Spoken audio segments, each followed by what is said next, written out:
Jeff, thanks for joining me. Hey, Steve.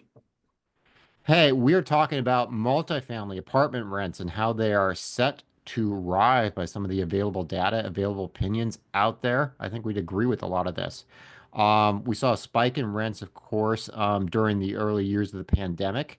And that sparked a lot of construction, and that inventory, especially in the Sun Belt markets, led to some oversupply and caused some rents to fall, especially for, again, some of those markets where you saw the most amount of product and some of that higher end parts of that product, sometimes more around the luxury rental space.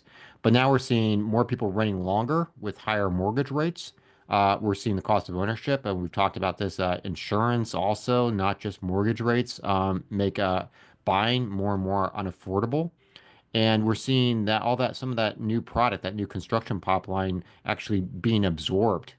And we're not seeing a lot of new construction. New construction is actually tapering off. Number of multifamily building permits issued in the South of the past year is 4 points below its pre-pandemic 2019 average. That's according to Bank of America. Multifamily vacancy rate is now below its long-term average for the first time in about 2 years. Last year, an average of nine prospective renters were competing for every open apartment in the market, according to Rent Cafe. And apartment absorption was higher last quarter than any other fourth quarter since at least 1985. So we're seeing a lot of data that they all seem to be pointing in the same direction of rents are probably for multifamily going to be going up. Some of your thoughts in a space that we're actually fairly active in. Look, I think just the fact that the cost of housing, purchasing a house is just too high for a lot of people. Just the buy-in numbers, down payments, et cetera, becomes too much, and it's easier for people to move in and rent places, even with rental rates on the rise. There was a lot of inventory that was built over the last couple of years, more than the traditional averages. And I think all of that, to your point, is going to be consumed when you've got somewhere between 9 and 10, and in some cases, some markets upwards of 20 people all competing for the same unit. All of this, of course, is market by market, but I think in reality, it just means that people who own multifamily are going to continue to see rental rate increases, occupancy increases, because people just can't afford to buy houses.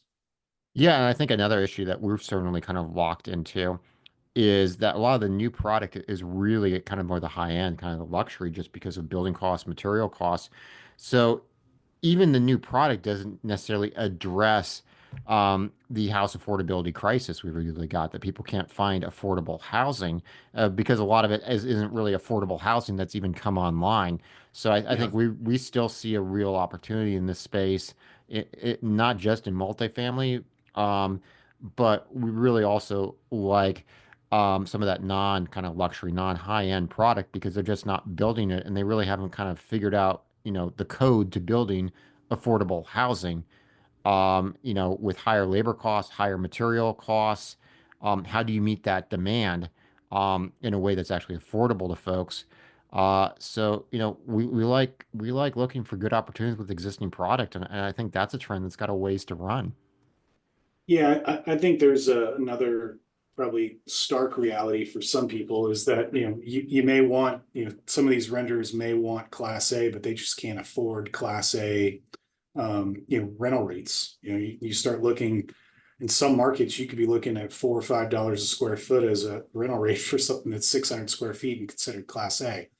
It may work for their budget at that time, but you start moving into different markets where the product is bigger and there just isn't the income there to support it. It becomes difficult to create, to your point, affordable housing for the market. So I think for developers in general, you create that, you got to start probably walking back some of the finer points of things that you want to add to that you're trying to add to make a property what it is, and make it so that you can just increase your occupancy and still get your rental rates.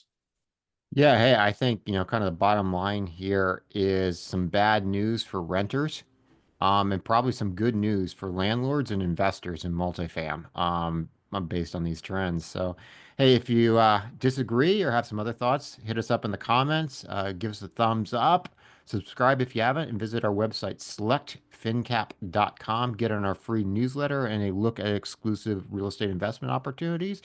Good chance there might be a multifam investment opportunity we're looking at. Thanks a lot. Thanks, Steve.